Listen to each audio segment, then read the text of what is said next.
a melhor coisa desse capítulo não foi o fato de termos a relação entre Shuri, no caso Gunko, e Brook, mas sim o que ficou nas entrelinhas sobre qual é o poder e o que significa a dominação do Imu. Nesse vídeo eu vou falar uma teoria que pode muito bem acontecer no mangá, e eu aposto muito nela. Então, sem mais enrolação, vamos direto para esse vídeo. A questão é a seguinte: o capítulo mostrou a batalha que já estava acontecendo. Eu não vou fazer tanta descrição do capítulo como comumente acontece aqui no canal, já que o vídeo da semana não está cobrindo o capítulo necessariamente. É até engraçado ver como o plano do Zoro realmente foi o mais simples que a gente poderia ter imaginado. A gente pensou que ele ia fazer a piada da garota que fez Dory e Brog brigarem, mas não, ele só pulou pra cima de todo mundo e saiu dando espadada mesmo, e é isso. Até que os dois replicaram aquela página dupla insana lá de Little Garden, quase que sem querer, no momento da luta contra o Zoro. Entre outros focos que eu não vou comentar aqui, eu já queria pular para a cena da Gunko e do Brook. Essa cena para mim talvez é uma das mais importantes do mangá atual, e eu digo atual desde que o Imu apareceu como vilão. A gente tem chegado bem mais perto do que são os mistérios do mangá de One Piece, a gente tem se aproximado também do grande final da história. O Imu como vilão é algo muito simbólico, visto que ele é a cabeça por trás de tudo, o homem por trás das cortinas que comanda o mundo inteiro. Ele faz isso com a tirania que nós já conhecemos e é uma antítese do Luffy, então é muito significativo que ele seja o vilão dessa forma. E forma é uma palavra que eu vou usar muito nesse vídeo. Existe uma teoria, e não é ela que eu aposto 100%, tá? É mais um comentário que eu vou fazer aqui, de que Imu na verdade não tem rosto nem tem forma nenhuma não, ele é exatamente aquilo, a sombra que a gente vê no mangá. Imu teria tomado tantas almas para si, tanta alma e tanto poder de outras pessoas, como a gente já disse na nossa teoria aqui, que ele acabou se tornando um ser vazio, sem rosto, apenas os próprios olhos e o próprio poder, o ápice da ganância. Isso seria interessante porque o Oda não necessariamente estaria escondendo o rosto do Imu, mas mostrando que ele é de fato um nada, uma casca vazia, que acha que por isso é maior do que todo o mundo. E falando em casca vazia, é a parte mais interessante desse vídeo sobre a teoria do Imu e de como derrotá-lo. Voltando um pouco no tempo, a gente tem um flashback em que a gente vê o que aconteceu com Cobra e como ele foi morto. Lá, o Imu dá um discurso sobre como os D são uma casca vazia que não se conhecem, nem sabem o que são, e não tem nenhum conhecimento sobre a própria história. E isso é de suma importância. O Imu, no próprio arco de Elbaf, já demonstrou no flashback do Zebek, e eu falo flashback do Zebek porque boa parte, na verdade, foi dele. Só agora no finalzinho que a gente teve o conflito entre Loki e Harold. Mas enfim, o Imu demonstrou que por mais que ele tente, ele nunca vai conseguir se unir ao povo do D. E ele incluiu Elbaf nisso, aquele D, que ficou uma tradução meio em aberta que a gente ainda precisa saber o que ele quis dizer de fato. Para todos os efeitos, ele não pode se misturar com esse povo por questões de ódio próprio, e também reconhece que os D de hoje são uma casca vazia. Uma coisa que eu levantei desde que esse capítulo saiu, em que ele fala isso,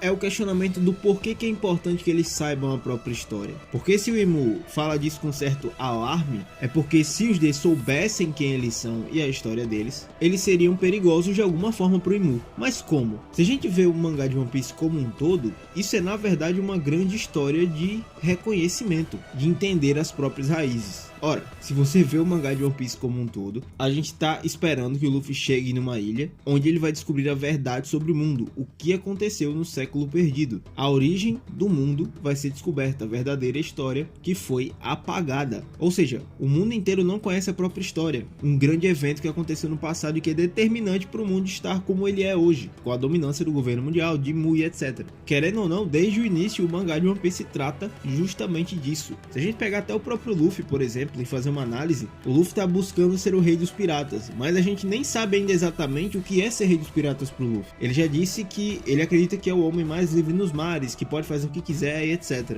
Mas ainda tem um sonho oculto que a gente ainda não conhece do personagem, e que para ele chegar até esse sonho oculto, ele precisa se tornar o rei dos piratas. Então o próprio símbolo de rei dos piratas é algo que o Luffy ainda tá buscando. E parando para observar bem, isso é muito mais profundo do que parece. Até porque todo mundo no mangá de One Piece tá buscando o tesouro One Piece, sem saber o que ele é de fato ou o que ele representa. E cada um que pegue esse tesouro pode entender o tesouro de uma forma diferente. E é exatamente aquilo que Relief disse para Robin em Sabaody. Viajem pelo mundo, conheçam a história e talvez assim tenham uma interpretação diferente da que tivemos.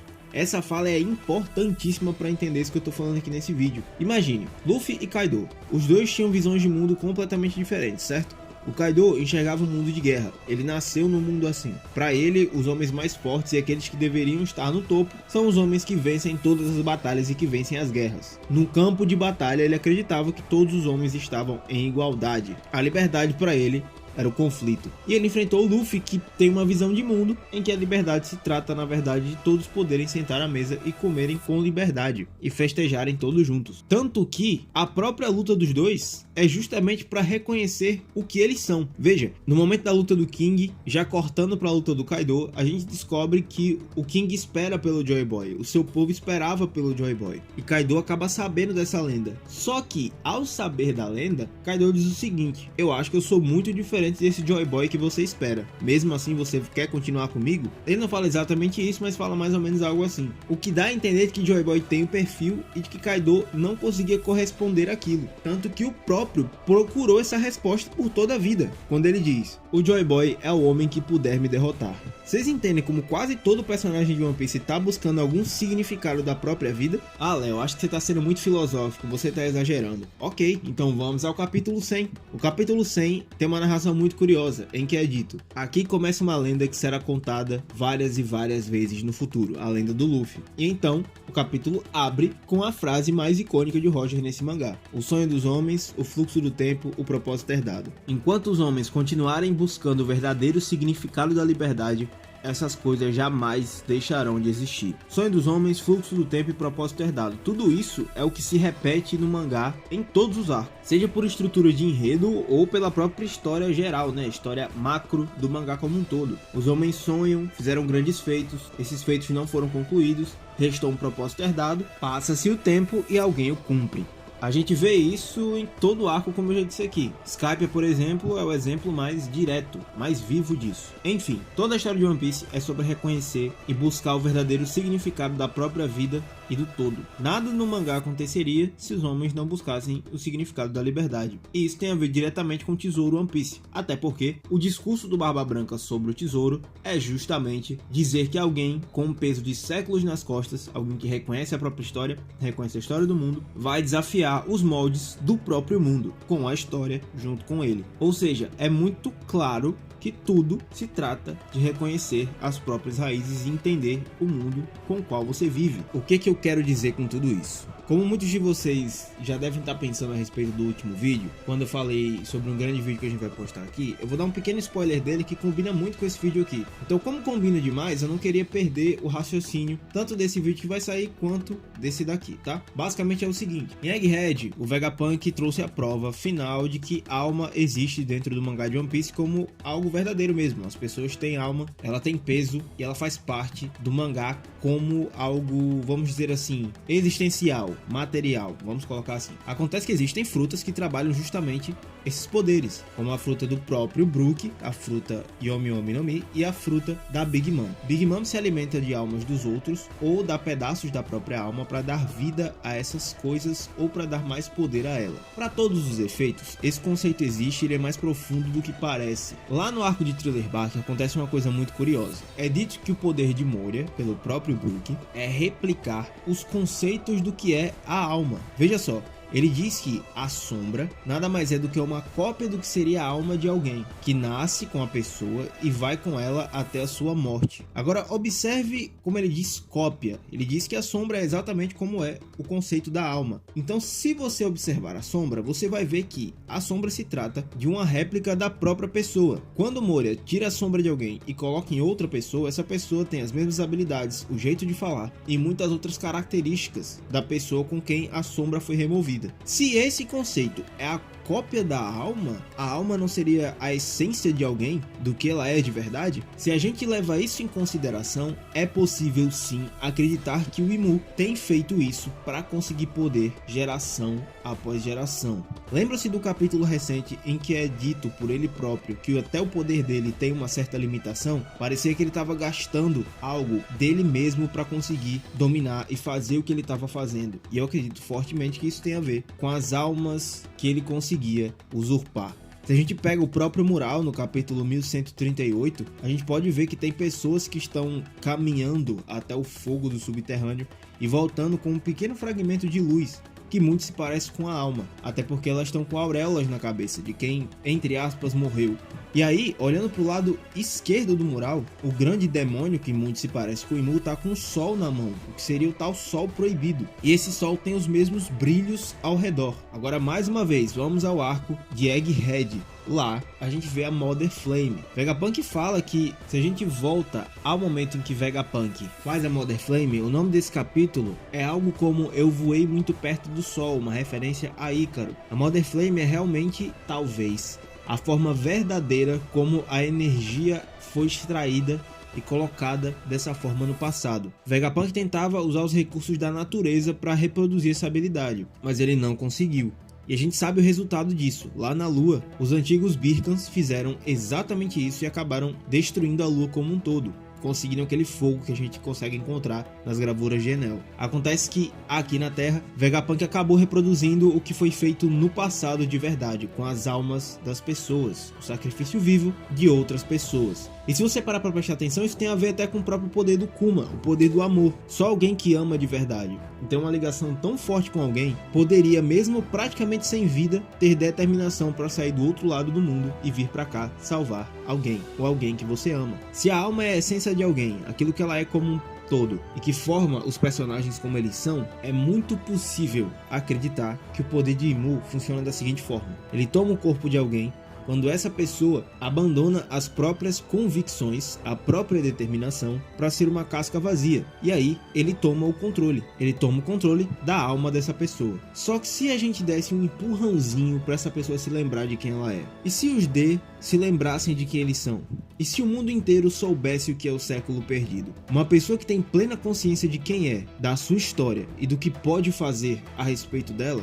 é uma pessoa que não pode ser dominada por Imu. Concorda comigo? É uma pessoa que não pode ter sua alma usurpada para ele, muito menos ser controlado por ele. One Piece então seria uma história de reconhecimento e o maior vilão seria justamente aquele que quer negar essa história. A chave para vencer Imu não é só o Haki necessariamente, mas sim a determinação de quem sabe exatamente quem é. Talvez seja até por isso que o Oda tem essa piada de fazer com que o Luffy, em absolutamente toda a ocasião, fale o próprio nome e reafirme que quer ser o rei dos piratas, porque a convicção dele é tão grande que ninguém pode vencê-lo. E agora vem um detalhe que eu gostaria de adicionar aqui no vídeo. Vocês veem como quase tudo de One Piece relacionado a determinação e história tem a ver com fogo, né? Barra Branca faz uma alusão às chamas de Ace quando ele fala que as chamas da vontade serão herdadas. A chama de Vegapunk, da Mother Flame e a origem desses poderes. Temos o sol proibido como conceito de possivelmente almas de escravos que foram usadas para ter essa fonte. O próprio Nika nasce justamente dos desejos desses escravos,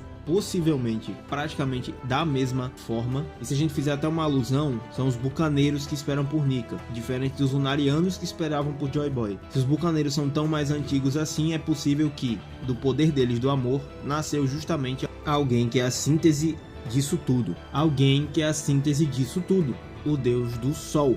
É por isso que Nika é chamado Deus do Sol. Mas enfim, uma prova quase viva disso era o próprio Luffy conseguir usar fogo com as mãos. Isso não tem a ver com o atrito do Haki, porque Luffy, na luta contra Kaido, demonstrou usar essa habilidade de fogo sem necessariamente estar com o Haki. E um fogo que queima dentro d'água exatamente como a Mother Flame.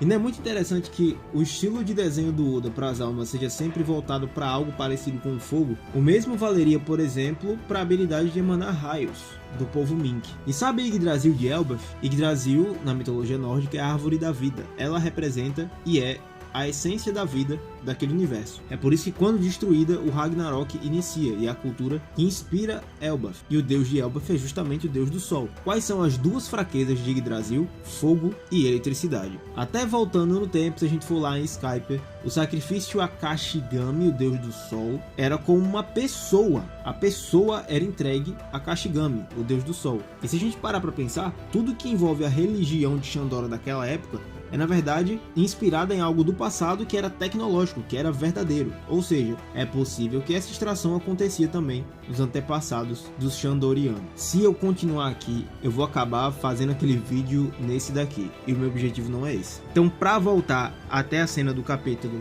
de Shuri e Brook, eu só queria dizer o seguinte: Brook, mais uma vez, vai ser o MVP do arco. como foi em Holy Cake, e ele vai ser o primeiro cara a entender como vencer aquele inimigo, fazendo com que Shuri ou Gunko se lembre exatamente de quem é, reconheça a própria história e assim não possa mais ser dominada pelo Imu, encontrando a fraqueza desse vilão, que não é apenas a força bruta, mas sim enfraquecer a sua dominância sobre os outros. E claro, quando o Deus do Sol, no caso o nosso protagonista, subir para a batalha, vai ser o clímax e o ápice disso tudo. Bom, espero que tenham gostado dessa análise. Se você curtiu, deixa seu like, não esquece de se inscrever aqui no canal para aumentar nossa recompensa no YouTube. Também confere nosso Instagram, onde você pode mandar suas perguntas pra gente responder em vídeo. E é isso, galera, até o próximo vídeo. Como eu falei, o vídeo passado não foi o último, ainda vai ter alguns vídeos antes daquele, mas vamos ver no que vai dar. Até mais, valeu!